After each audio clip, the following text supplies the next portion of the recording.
Hello, everyone, and thank you for joining us on another episode of Change Itself. As usual, I'm here, Gus Minor, as your host, and our co-host Eric Demers.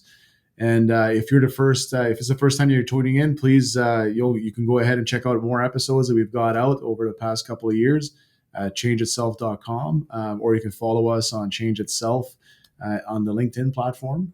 Looking forward to to hearing your comments and learning more about you as well. And if this is the first time, welcome aboard. If you've watched us before, happy to have you back. Eric, we're here for another episode, and we've got a pretty interesting topic today when it comes to how do we create that new paradigm, and that not everybody can see what it might look like yet, but get there. It's something that you've played around quite a bit with you on your side in your journey as well. It's tough to instill that vision and have everybody believe in that vision because it's contrary to everything you've seen in the past. What are your thoughts as we kick that off? That's a pretty good one. It's a deep dive, and it's taken a bigger step than maybe you thought was possible. But as you say that, I definitely think about keeping that vision in mind, especially when times are tough, when things aren't necessarily going the way you want them to be going. When you reflect back to whatever that vision statement or you know line you're using to rally yourself, or whether it's a vision board. I've heard all kinds of different ways people have done it. We've gone down the road of like making a declaration that we use to align ourselves back to the things that we want to go in, the direction we want to go into. And sometimes there's setbacks, but finding that thing, whether it depends what you want to call it. I've heard it called so many different things, the North Star or the vision. So finding that one thing that you want to achieve, and then realigning yourself and resetting yourself on track to get there is what's coming to mind. So yeah, definitely an interesting thing to take on today. And I mean, for us, we see this all the time, right? Because especially when you look at the typical way of buying software or technology or buying somebody new, like it could even be a new leadership program for all that matter, is that you go through a process as the early engaged leaders of that decision making process, and it creates that vision for you of what's possible. And eventually you take that leap of faith, like you said, you take that leap of faith of like, I have enough information to make this decision, and I'm going to go ahead with it. And then you got the task of putting that in place, and then starting to get everybody else on board, and then uh, having them take that leap with you, right? Which ends up being the bigger challenge, if you will, of that process, because the only thing that we have to leverage or lean on is our previous experiences. And when we do things, especially like when we do things with Sofvie, there's so many things that we do and how we do it that's contrary to what's been previously in place or the previous experiences that we've had, that it's difficult to imagine what that future state is without living it and seeing it firsthand, right? It just seems like a cool story at the moment. Yeah, and to be able to articulate, see it, share it, communicate that vision so that others are inspired by it, and they see that you're excited about it and that they want to participate and they want in there. It's definitely something that's important. One of the challenges that I have faced and found with doing that is, if my vision or the vision of the project that we're trying to take on is too big and beyond what people can um, visualize or believe in, if it feels like it's too much of a stretch or unrealistic, and it's not really energizing and exciting, it tends not to go so well. So sometimes one of the strategies is really keeping it within what is reasonably the next step, and what are these, the group you're working with, what progress do they see, and what's the thing that's important to them in order to get to the next level or the next plateau before you might be able to even present that vision of what it looks like. So whether it's based on like a timeline or like a certain set of criteria of what you're trying to achieve, building a bunch of steps up to where you want to get to,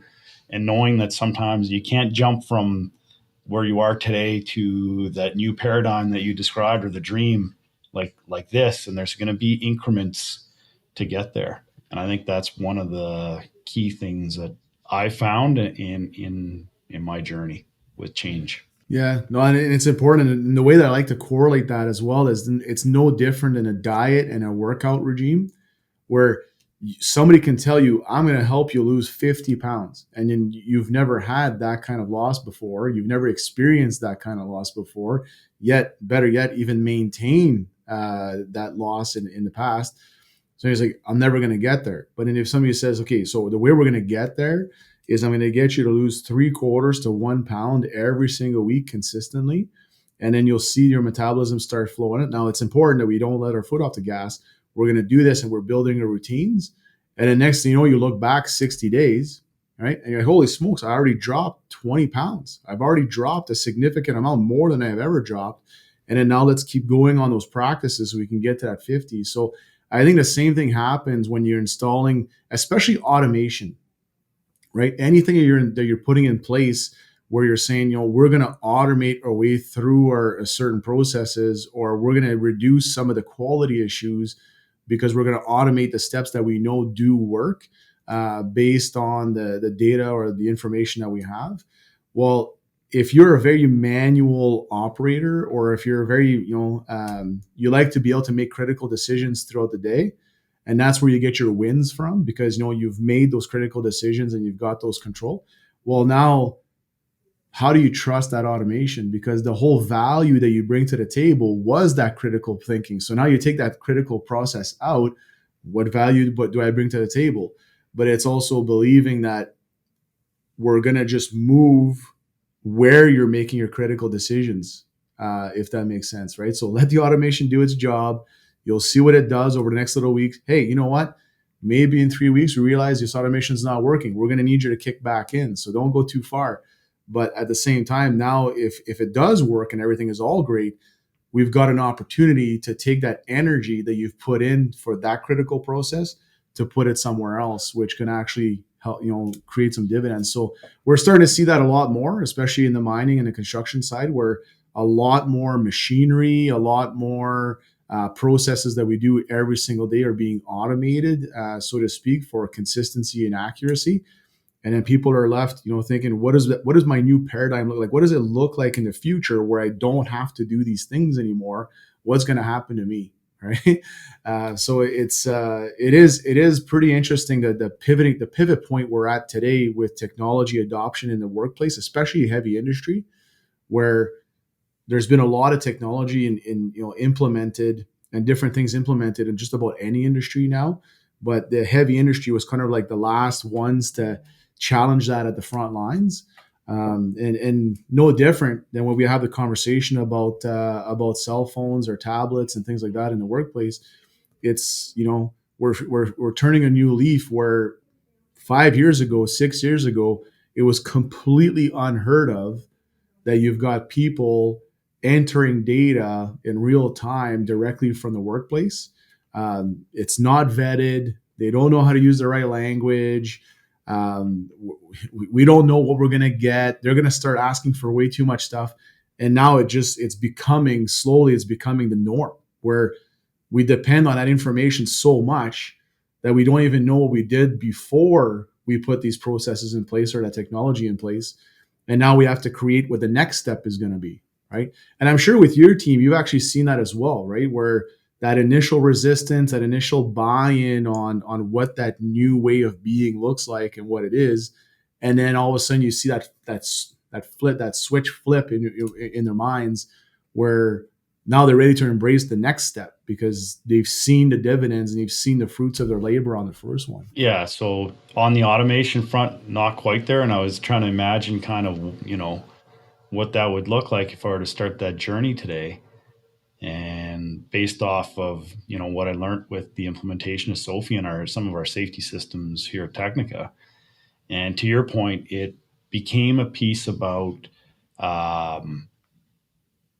So where I would start is one small thing that is a win for the person instead of like focusing on like the full out, fully automated mine, if you will, right? It might be with one specific process or one specific piece of equipment, and to allow people to see the value that it brings for themselves. And I think once that happens, and we've seen it in some of the implementations and the processes we put in place with Sofvie and our own safety systems at Technica, once people start using it, following it, and get value for themselves out of it, then it's a no-brainer. And it's like, okay, I'm in.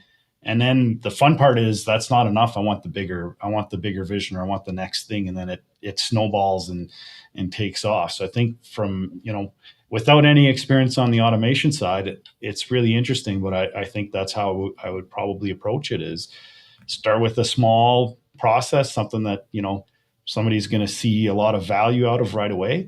And when they see a lot of value out of that, and then it's going to allow themselves to see more potential instead of seeing the downfalls. And be like, can we do this? Can we do that? Yes, let's turn that on. Yes, let's do that. How do we help you? And then it'll, like, that future of an automated, work site then becomes reality. But if you sell the automated work site, it's like, whoa, that's my, that might be my job, or that's what I like to do. And then you get the resistance right away. But if you make one part of it, and you're like, oh, well, what about doing it for this one? What about doing it for that one? And I could see that snowballing because we've lived it. Yeah.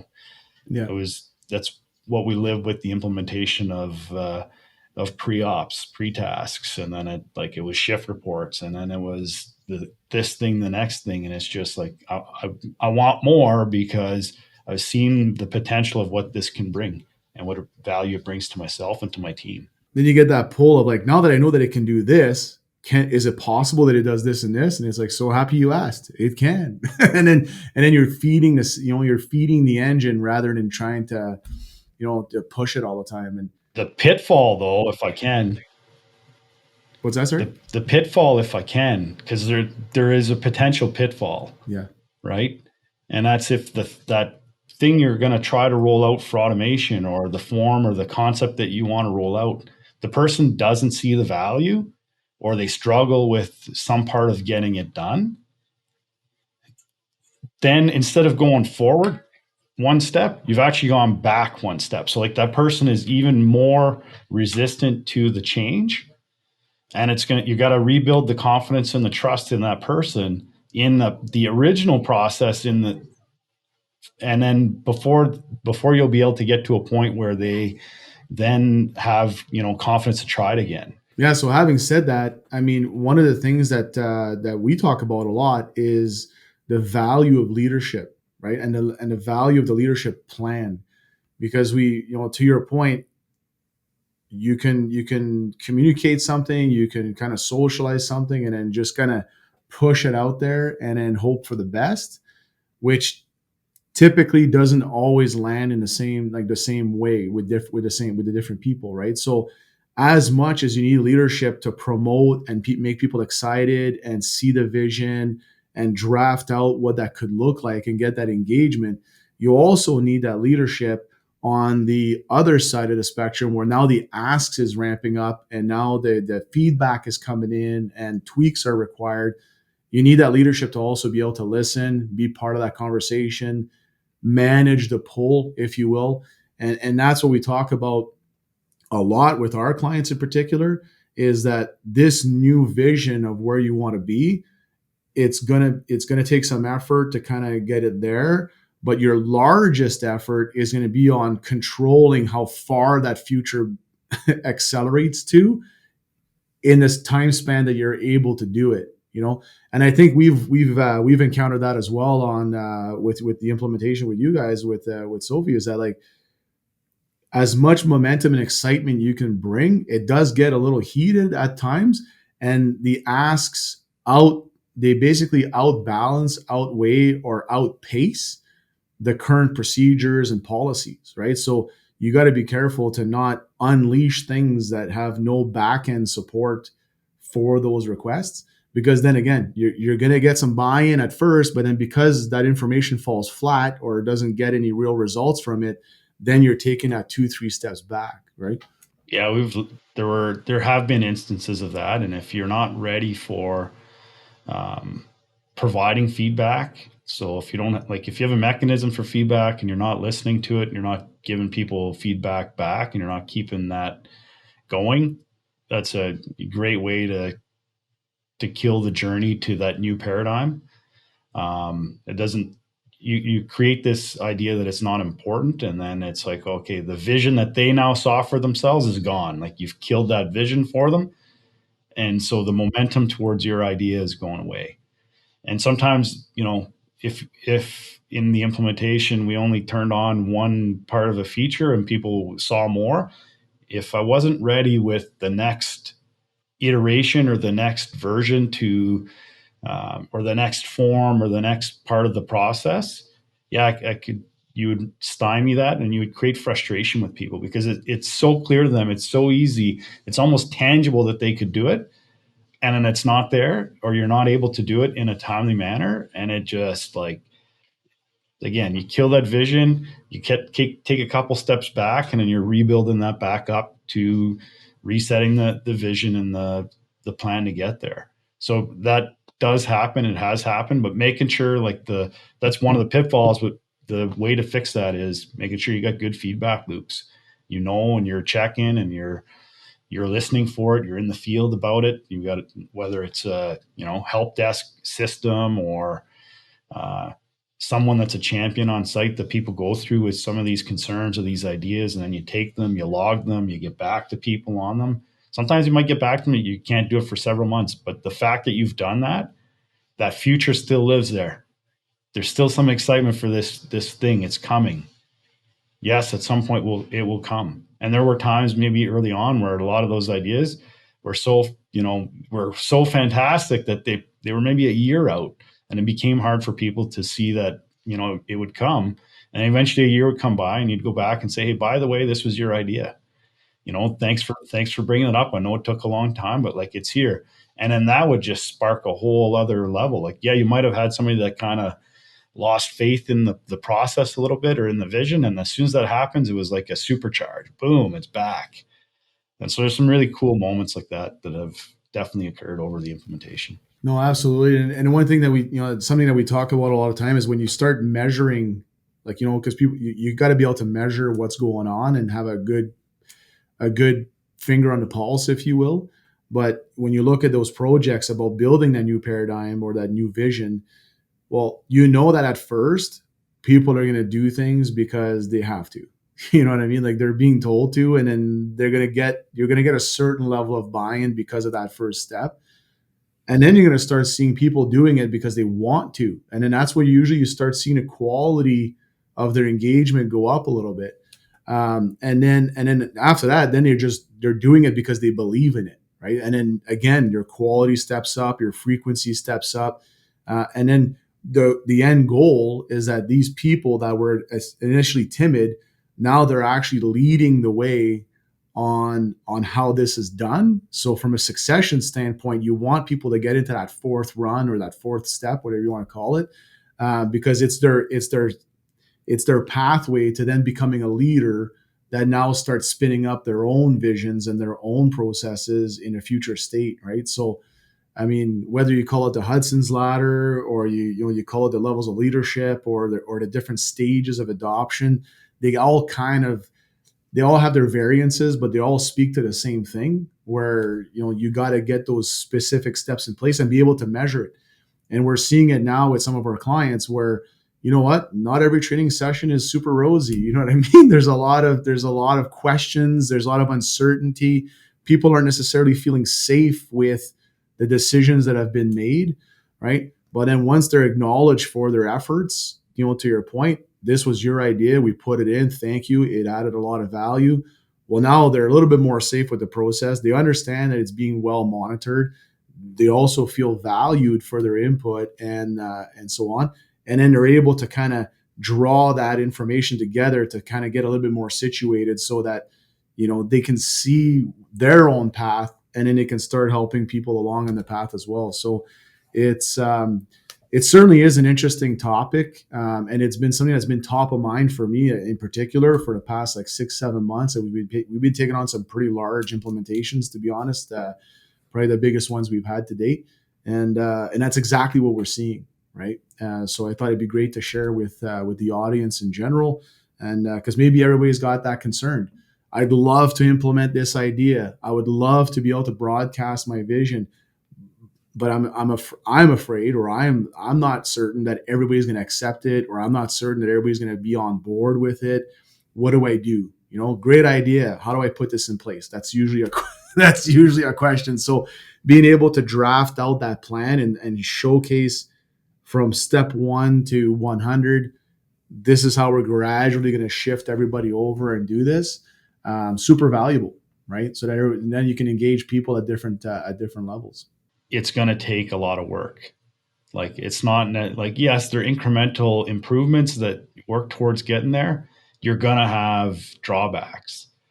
And so reminding yourself that it's okay, and that you just, you got to know that it's going to require some energy. It's going to require yourself to model some of these behaviors and to go do these things and to, you know, create, especially if you're trying to, you've got your vision is so big or bigger than like one step ahead, then you're going to have to work at it, and it's going to take time. Like change is not something that is quick, if you will. And just know that, and put the energy there. It will pay off in the long run. It will pay off, but it takes time. It's not quick, and it sometimes takes longer. And if you take your foot off the gas too fast, it will revert back. So you're going to have to keep at it and keep, demonstrating the value and using the process or the automation or whatever it is that you're implementing yourself, and leading by example and doing that. And sometimes it's going to be tough. There'd be pushback, resistance, or it's just not working well. And you got to go back to the drawing board and rethink about, why are you doing this, or how does it help, and how does it work, and go do that work. And then maybe go find someone and work it out, because we've done that together lots. It's like, okay, this is not working. I need some help here. Is there a different way we can look at this? Or is there a different way to present it? How can we do this differently? And if you don't give up and you keep putting the energy into it, eventually you will get there. And I think that's kind of the thing that's coming to mind as we're, you know, wrapping up this conversation. But it's really the level of effort that it will take, and it's okay, right? And just know that it'll take some time, and no different than dieting. It's not an easy thing, and it's not even exercising. It's not one of those things that it's like, yeah, let's go. Yeah, you're going to be sore for a while, right? And so it comes back to kind of very similar stuff. It takes a commitment, it takes some consistency, and it takes time, and it takes some energy. Like you might get through some moments where you do get stressed out. It might be stressful, right? It might not go the way you want it to go. That's okay. Keep at it. You'll get there. Yeah, it's like the conversation I was having with my wife, because I introduced her to golf recently. So she just started playing golf, and she's typically been good at any sport she tries, but golf is one of those sports that it never gets easier, right? Your expectations shift, right? So first you work on striking the ball, then you get to be a pretty good striker. Well, then your expectation now becomes it's no longer that you want to strike the ball. Now you want to be more accurate where you put it. And then you go from being accurate where you put it to now shaving some points off your game. So no different than dieting and weightlifting or golf. Change management is the exact same thing, is that it never really gets easier. You just get better at it, and your goalposts change. So as you get better, your expectations will shift, and you'll be able to start creating even bigger projects, or um, uh, uh, bigger requests or demands, if you will, or bigger expectations, because you can handle it. And those are the things that really start opening things up, especially when we work with our clients, where they never imagined being able to take on this level of project before. But because they were able to do the little one, and then a little bit bigger one, and then a medium sized one, and a large one, this large one seems no different than the small one that they started with a year or two ago. But now they're achieving huge things with, major outcomes, because everybody just kind of got used to it, and they got better at what they do from a change management perspective, right? So yeah, it's really cool, and I appreciate the conversation we've been having on this today. And I think if we can leave with the audience with maybe 3 tips for how to shift into that next paradigm, what do you think it would be, Eric? One would definitely be clear on what your vision is. Like, what is that paradigm look like, and how is it, exciting and bring value to that the other people you're trying to bring on board to it. The second one is to me, it's you don't forget to come back to that vision and keep it in focus. And the third one would be know that it's going to take some time, energy, and it's going to take some smaller steps to get there. And I think just looking at those things and celebrating those things when they're there is definitely a key. So those would be my three tips. Yeah, and then maybe if I can give a one of those caveats to all that is that realize that you're probably going to suck at it at first. Yeah. It Oh takes yeah. time to get good. No, Yeah. right on, Eric. I thank you for this conversation because I think it's been something we've been talking about for quite some time. And for people that are tuning in, I hope you got a lot of value from what we talked about. And I'm really looking forward to your comments. Eric and I love to see the comments flowing through and seeing where things are succeeding or things are at a whole point for everybody. And um, yeah, at this point, we'll thank you for following, and don't forget to ring that bell if you enjoyed the video and you want to see more videos come out. Whether you're catching us on YouTube, on changeitself.com, or you're getting us on LinkedIn, we're happy to have you follow our journey and looking forward to the next conversation. Thanks a lot, Eric. Thank you, Gus. Have a good one.